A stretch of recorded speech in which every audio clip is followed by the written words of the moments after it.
എടുത്തു പറയാനുള്ളതെന്ന് വെച്ചാൽ ആസിഫിൽ ഇക്കയുടെ ആക്ടിങ് അത് മാത്രം തന്നെ. ഇക്കയുടെ ഒരു കമ്പാക്ക് ആയിട്ട് തലവൻ മുതൽ നീ അങ്ങോട്ട് ഇക്കയുടെ വേറൊരു കമ്പാക്ക് ആയിട്ട് കാണുന്ന ആസിഫില് ലുക്ക് എന്ന് വെച്ചാൽ സെറ്റപ്പ് പോയി അടിപൊളി. അത് പ്രത്യേക ഒരു സ്റ്റൈലാണ്. സെറ്റപ്പ് പടം നല്ല രീതിയിൽ കുറച്ചുകൂടെ നല്ല രീതിയിൽ എടുക്കായിരുന്നു. അത്രേ ഉള്ളൂ, കുഴപ്പം വേറെ ഒന്നുമില്ല. ആസിഫിൽ നല്ലതായിട്ട് അഭിനയിച്ചിട്ടുണ്ട്. അഭിനയം തന്നെ. ആസിഫിൽ നല്ലതായിട്ട് നല്ല പടം വ്യത്യസ്തമാണ്. നമ്മൾ ഇതുവരെ കാണാത്തൊരു മൂവിയാണ്. കൊള്ളാം, സംഭവം കൊള്ളാം. ഏകദേശം ഒരു അവാർഡ് ഫിലിമിന്റെ അതുപോലെ ഇരിക്കും. ഒരു 3 ക്യാരക്ടേഴ്സിനെ മാത്രം വെച്ച് പോകുന്ന ഒരു കഥയാണ്. ആസിഫ് അലി ഒരു ഉഗ്രൻ റോളാണ്. പുള്ളിയുടെ അഭിനയ മികവ് ഏറ്റവും കൂടുതൽ തെളിഞ്ഞു കാണുന്ന ഒരു ടൈപ്പ് റോളാണെന്ന് പറയാം. പുള്ളി ഇതുവരെ ചെയ്തിട്ടുള്ളതിൽ വെച്ച് പുള്ളിയുടെ ഒരു അഭിനയ മികവ് ഏറ്റവും കൂടുതൽ പുറത്ത് കൊണ്ടുവന്ന ഒരു റോളാണെന്ന് പറയാം. അത് കിട്ടുമായിരിക്കും ചിലപ്പം. ആക്ടിങ് എന്തായാലും ടോപ്പായിട്ടുണ്ടായിരുന്നു. പിന്നെ വിചാരിച്ച കെയർ ചെയ്ത്, പക്ഷെ അത്ര പോരാ. കുറച്ച് ലാഗ് തോന്നി, പക്ഷെ കുഴപ്പമില്ല, പടം ഇരിക്കും. ആസിഫ് അലി ഇതുവരെ ചെയ്യാത്തൊരു ക്യാരക്ടറാണ്. എനിക്കത് കൊള്ളാം. ഫ്ലിപ്പുണ്ട്, പറയാറായിട്ടില്ല. ഫ്ലിപ്പ് പടം കൊള്ളാം. ഫ്രെയിമും കാര്യങ്ങളെല്ലാം കൊള്ളാം. നൈസാണ്. ആകെ 3 ക്യാരക്ടറേ ഉള്ളൂ അതിനകത്ത് വരുന്നതായിട്ട് മെയിനായിട്ട്. ഓക്കെയാണ്, നല്ല ഇതായിരുന്നു. കൊള്ളാം. ഓക്കെയാണ്. ഈ പടത്തിന്റെ പൃഥ്വിരാജിന്റെ വേറൊരു പടം ഉണ്ടല്ല, ആടുജീവിതത്തിന്റെ വേറൊരു പ്രേമത്തിന്റെ കഥ. സെറ്റ്, പൈസ കൊടുത്താൽ മുതലാവും. ആസിഫ് അലി ലുക്ക് എന്ന് വെച്ചാൽ സെറ്റപ്പ് പോയി അടിപൊളി. അത് പ്രത്യേക ഒരു സ്റ്റൈലാണ്. സെറ്റപ്പ് പടം നല്ല രീതിയിൽ കുറച്ചുകൂടെ നല്ല രീതിയിൽ എടുക്കായിരുന്നു. അത്രേ ഉള്ളൂ, കുഴപ്പം വേറെ ഒന്നുമില്ല. എടുത്തു പറയാനുള്ളതെന്ന് വെച്ചാൽ ആസിഫിൽ ഇക്കയുടെ ആക്ടിങ് അത് മാത്രം തന്നെ. ഇക്കയുടെ ഒരു കമ്പാക്ക് ആയിട്ട് തലവൻ മുതൽ നീ അങ്ങോട്ട് ഇക്കയുടെ വേറൊരു കമ്പാക്ക് ആയിട്ട് കാണുന്ന കഥ വലുതായിട്ടൊന്നും ഇല്ലായിരുന്നാലും ഇക്കയുടെ ആക്ടിങ് ബേസ് ഓക്കെ ആയിരുന്നു. Cinema okay. പിന്നെ ആസിഫ് അലിയുടെ കണ്ണും മുഖവും കൊണ്ടുള്ള അഭിനയം അത് പൊളിച്ച്.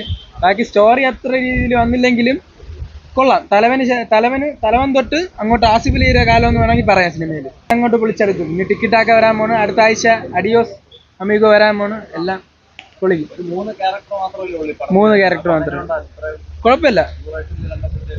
കുഴപ്പമില്ല, ആവറേജ് ഫിലിം. അല്ലാതെ വലിയ സ്റ്റോറി എടുത്ത് അങ്ങനെയൊന്നുമില്ല.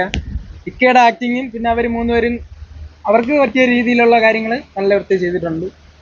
വേറെ വലുതായിട്ടൊന്നും പറയാനില്ല. കുഴപ്പമില്ല, ഒരു വട്ടം കണ്ടിരിക്കാനൊക്കെ കൊള്ളാം. പടം കൊള്ളാം. എടുത്തു പറയാനെന്ന് പറഞ്ഞു കഴിഞ്ഞാൽ കുറച്ച് സസ്പെൻസ് ഉണ്ട്. പടം ഒരു പ്രാവശ്യമൊക്കെ കൊള്ളാം. നല്ല സൈക്കോ ത്രില്ലറാണ്. ഒരുപാട് പ്രതീക്ഷിച്ച് അവസാനം കൈയടിപ്പിക്കുന്ന വിധത്തിൽ കുറച്ച് വെറൈറ്റി. ഇംഗ്ലീഷ് സിനിമകളിലൊക്കെ സ്ഥിരം കണ്ടുവരാറുള്ള എല്ലാം കോപ്പി എടുത്തിട്ടുള്ളതായിട്ട് തോന്നിയിട്ടുണ്ട്. ക്യാരക്ടേഴ്സ് 3 ക്യാരക്ടേഴ്സ് അടിപൊളിയായിട്ട് ബോറടിപ്പിക്കാതെ നമ്മളെ പിടിച്ചിരുത്തിയിട്ടുണ്ട്. ആസിഫ് അലി, അമല പോൾ, ഷറഫുദ്ദീൻ 3 പേർക്കും നല്ല റോളാണ്. വളരെ വ്യത്യസ്തമായിട്ടുള്ള വേഷം. 3 പേരും മത്സരിച്ച് അഭിനയിച്ചിട്ടുള്ള സിനിമയാണ്.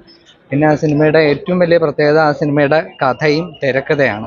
അത്ര നല്ല കഥയും തിരക്കഥയും. പിന്നെ ട്വിസ്റ്റ്, ഒരു സാധാരണ സിനിമയിൽ 1-2 ട്വിസ്റ്റുകളാണ്. ഇത് ട്വിസ്റ്റ്, അതിനുമേൽ ട്വിസ്റ്റ്, അമ്മാതിരിയുള്ള വളരെ സൂപ്പറായിട്ടുള്ള സിനിമയാണ്. പ്രവചിക്കാൻ പറ്റാത്ത ഒരു സിനിമയാണ്. നമ്മൾ ഞെട്ടിച്ചിരിക്കുന്ന ഒരു കഥയാണ് സിനിമയ്ക്ക്. പിന്നെ നമ്മളൊരു ഭയങ്കര ബഹളമായിട്ടുള്ള സിനിമയൊന്നുമല്ല. പക്ഷെ വളരെ എൻജോയ് ചെയ്ത് നമുക്ക് കൊടുക്കുന്ന പൈസ ശരിക്കും മുതലാവുന്ന ഒരു സിനിമയാണ് ലെവൽ ക്രോസ്. സംഭവം തന്നെയാണോ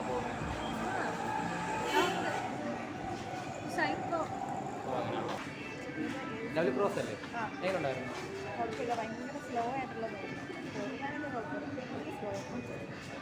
ആസിഫ് അലി അമല പോളൊക്കെ എങ്ങനെ ഉണ്ടായിരുന്നു? സ്ലോ ആയിപ്പോയി അല്ലേ? പടത്തിൽ എടുത്തു പറയാനുള്ള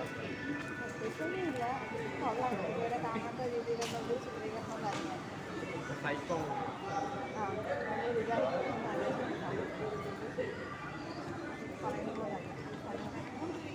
വേഷമൊക്കെ ത്രില്ലിംഗ് സംഭവം തന്നെയാണോ?